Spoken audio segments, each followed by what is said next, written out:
In 2014, Bethesda and Machine Games released Wolfenstein: The New Order, and revitalized the series that spawned the FPS for a modern audience with a fresh new take on killing Nazis. I thought it'd be fun to do retrospective and focus on the game's story and what it does well, as well as give my general thoughts on it. In the early 1990s, id Software popularized the FPS genre with Wolfenstein 3D, and revolutionized it even further a few years later with the release of Doom. While Doom consistently stayed popular over the course of the next 2 decades, the Wolfenstein franchise was pretty much sidelined in the public consciousness. The last gasp of relevance that the Wolfenstein franchise had was with Return to Castle Wolfenstein, which released on PC in 2001 and the PS2 and original Xbox in 2003. It reviewed well and sold decently, but was overshadowed by its free multiplayer spin-off Enemy Territory. It did eventually get a sequel in 2009 that was made by Raven Software and not id, and it was simply called Wolfenstein. It also got decent reviews, but also sold poorly. During this time, Wolfenstein's more popular little brother Doom was also going through a rough patch. Doom's last major release was 2005's Resurrection of Evil, which was an expansion for Doom 3. After Resurrection of Evil, id was developing Doom 4 in the original Rage. Doom 4 eventually weighed in development hell, so Rage was its focus for the latter parts of the 2000s. In 2009, ZeniMax Media, owner of Bethesda Softworks, which was best known as the makers of Elder Scrolls and the later Fallout games, purchased it. After Rage's release in October 2011, they were in full development on Doom 4. This left the neglected Wolfenstein series on the sidelines. The series was destined to be forgotten by the video game industry in a time where World War II games started to grow less and less popular since Call of Duty transitioned to modern day in 2007 and caused other popular franchises to follow it. But behind the scenes, however, that wasn't the case. ZeniMax spent the late 2000s transforming itself into a publisher, albeit on a smaller scale. Next to publishing the popular award winners like Elder Scrolls 4 and Fallout 3, their output at this time were titles like Brink, Rogue Warrior, and others, and those games weren't very good. They were obviously still growing during this time, building the steps to more quality titles, and one of the first steps on that path was acquiring Machine Games in 2010. Machine Games noticed that no one was doing anything Wolfenstein, so they got approval to begin work on a new installment, which would turn out to be The New Order, which came out in May 2014. And it turned out to be amazing. Let's start off by summarizing what the game got right, which is the gameplay plus the story. Unlike the other Wolfensteins where BJ is nothing more than an avatar in which to kill Nazis, The New Order focuses on giving him a personality. You hear what's going through his head through bits of narration throughout the game, which brings some layers to his character. While I do have some issues with the relationship between him and Anya, they're not big issues, but they're still issues nonetheless. I really liked BJ's characterization in the story. I noticed he's a bit more introverted around most people, as he doesn't really speak that much outside his thoughts, which in the big picture of FPS games, it does make him a more unique in terms of that, which I thought was really, really cool. When shaping what the gameplay was going to be, Machine Games did a good job of combining old school style FPS, like old action adventure stuff, and shooters mechanics you'd find in games like Call of Duty today. In Wolfenstein, you're scouring the levels for health packs. Your health doesn't regenerate all the way like it does in Call of Duty. It has a very old school feel to it. Not to mention it's pretty hard because a lot of the enemies, they're not, I don't want to say they're bullet sponges, but they know how to take damage. And but you do get a lot of modern touches like aiming down sights and stuff like that. Probably my favorite part about the gameplay was the option of dual wielding the weapons. You can dual wield assault rifles, shotguns, the fucking marksman rifles you find in the game, pistols, and doing so makes you feel like a badass. Not a lot of games let you dual wield big guns like that. Closest that I can think of is probably Borderlands 2 with the Gunzerker. And coming at one of the big mecha Nazis with wielding rockets always feels really satisfying. And if playing stealthy is more your suit, Machine Games did give you an option to play this game stealthily. I mean, for the most part. And that being said, it's satisfying, but it's no Dishonored Splinter Cell because the AI is pretty stupid, especially when you're dealing with stealth. Take this for example. I stealth killed a Nazi directly in front of another Nazi with no effect. I mean, Nazis are pretty stupid, but it's kind of ridiculous. But enough of the summary. Let's actually dive into the story. So the game starts in 1946 as you find yourself in a plane heading to General Deathhead's compound in a last-ditch effort to save the war effort. You are BJ Blazkowicz, a guy, and you meet Fergus, who is your pilot, who I think is Scottish, British, I don't know. If you've seen any kind of World War II movie, TV show, whatever the fuck, you won't be surprised that you find yourself exploded out of the air and crash land outside the compound. It's here that you find out that this timeline, it was split a lot earlier than you might imagine, because you get out of your plane and what do you see? You see a gigantic Nazi dog, mecha dog. This is like what the first big difference between this game and the past Wolfensteins. The past Wolfensteins had this kind of a cultish look and vibe to it, and this trades that for more of a more diesel punkish aesthetic and vibe for it. You take out the dog and you go further and deeper into the compound. The game starts to show you some of the more base mechanics of the game. So there are commanders littered around the different levels of the game, and if they detect you, they can broadcast your position and call back up on you if you don't take them out stealthily or otherwise. This particular compound section is probably the weakest part of the game because you don't have the more outlandish stuff of the later parts, and because of that, and you're just in a vanilla ass castle, everything is very drab and dull, and it's also fairly linear with not a lot of options for stealth. Eventually, you meet up back with Fergus and some of the other surviving soldiers, including one named Wyatt. You guys go deeper and deeper into the compound, becoming more complex with Nazis. You come in contact with some more of the more wild shit, and as what I would only describe as the Nazi version of Bane. And after which, you finally come to heads with Deathshead himself in an evil Nazi lab, because, you know, Nazis. And he makes BJ choose between the survival of Fergus and Wyatt.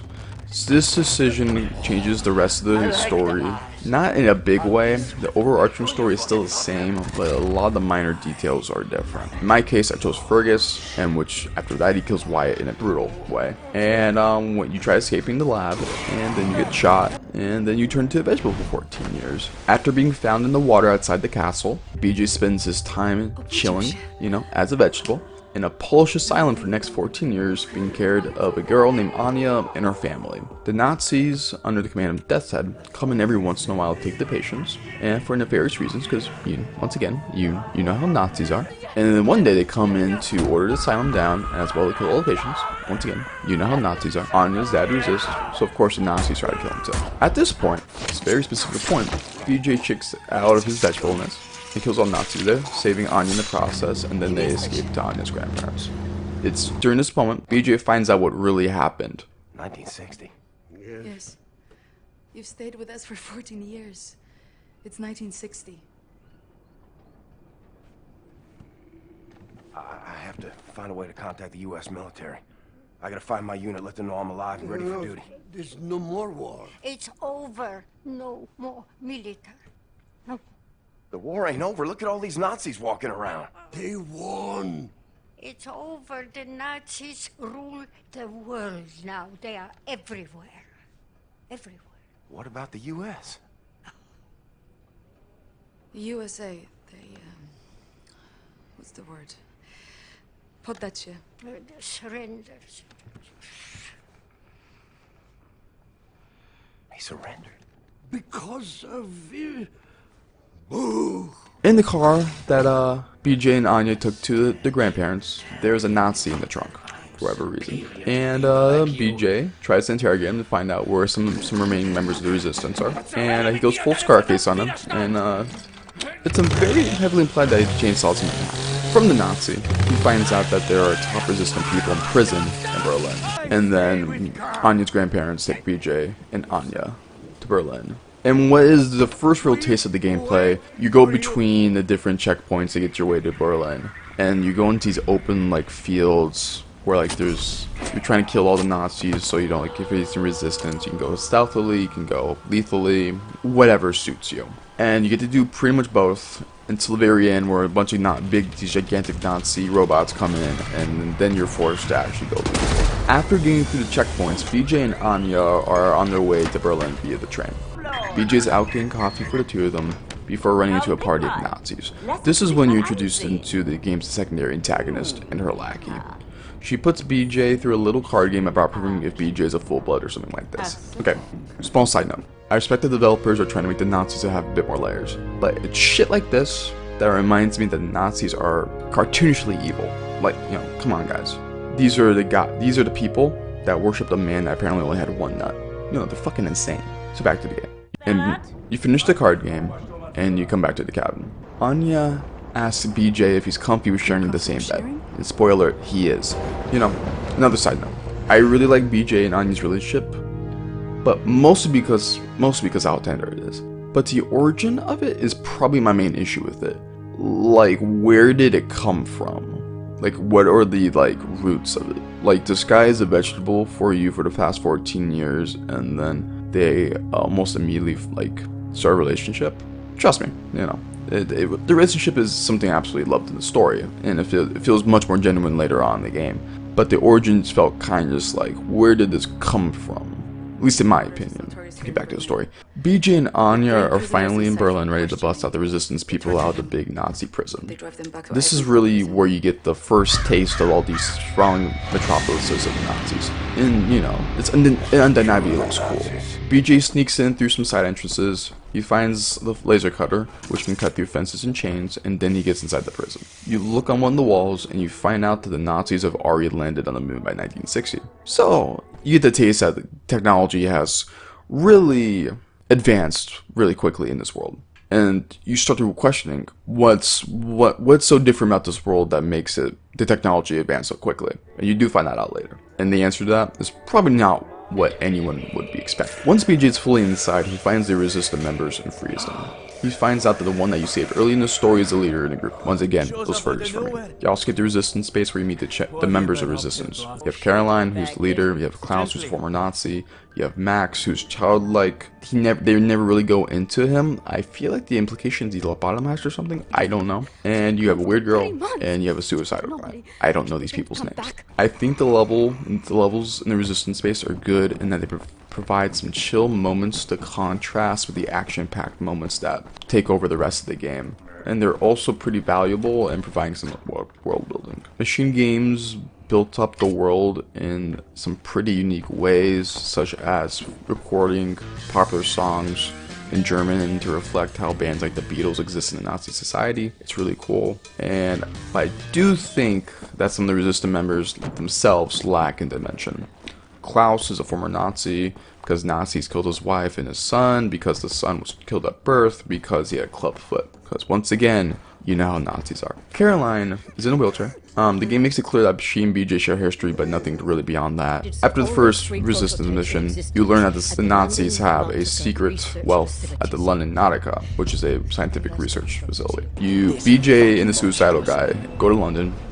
Suicidal guy suicide bombs the entire first floor of the building, so that, you know, that starts the whole ruckus. And inside the facility, this is where the alternate history stuff comes on. BJ learns that all the Nazi tech has been reverse engineered by a mysterious Jewish group. Through this group, BJ also learns that the Nazis rely on a super strong form of concrete that allowed them to build those massive metropolises so quickly. The concrete, as Anya figures out, has been tampered with to allow infestations of mold to grow inside it, significantly impact structural integrity of the concrete. After the revelation that ancient Jewish societies behind all this technology, that's when I started to realize I don't know where this game is going. I had an idea, but that idea was fucking destroyed. Anya then cross-references the timeline of the tampering with the list of resistance fighters detained during those times, and finds a match with Set Roth, who's imprisoned, and the lady you met on the trains, labor camp in Croatia. BJ then infiltrates the camp and meets with Set, who tells him that the Nazis stole and co-opted technology developed by him and that society to produce the missions that won the war, and offers to help the resistance in return for the destruction of the labor camp. During the attempt, BJ is captured by the Lazy, who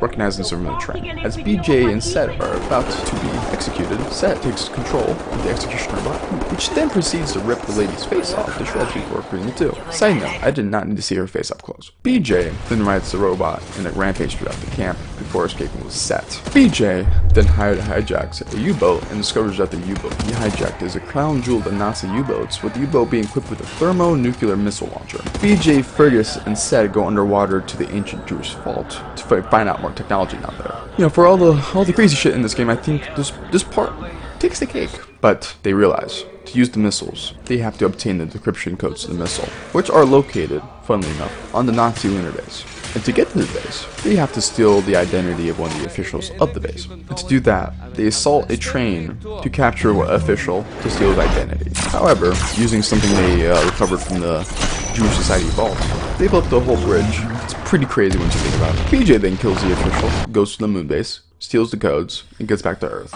In his absence though, he finds out that the lady has raided the Resistance main hideout, capturing Anya and Set. He evacuates the Resistance hideout with Caroline and Fergus, and then escapes to the U-boat. Once again, you're raiding Deathhead's compound. But this time, equipped with Set's technology, which includes the bomb thingy from the bridge, and a Iron Man-like suit that Caroline is now wearing. In the process, Lady's lackey ambushes BJ, only to be viciously executed by BJ as the lady watches in horror from a remote camera. After rescuing the captured resistant prisoners and evacuating them, BJ makes his way to the top of the fortress and reaches Deathhead's lab. Deathhead greets him and reveals to him that he possesses the brain of the soldier that BJ chose to die, and once again in my case that'd be Wyatt, and then puts in a gigantic robot. The robot comes alive and attacks BJ, who then defeats it and puts his friend to rest by destroying the brain. Deathhead then attacks BJ and a larger robot. Side note, I played the game on one of the easier difficulties, so I didn't die that much. I did not die as much as I did during this fucking boss fight. This boss fight is one of the worst things I've ever played in a game. It's fucking terrible. Okay, back to the story.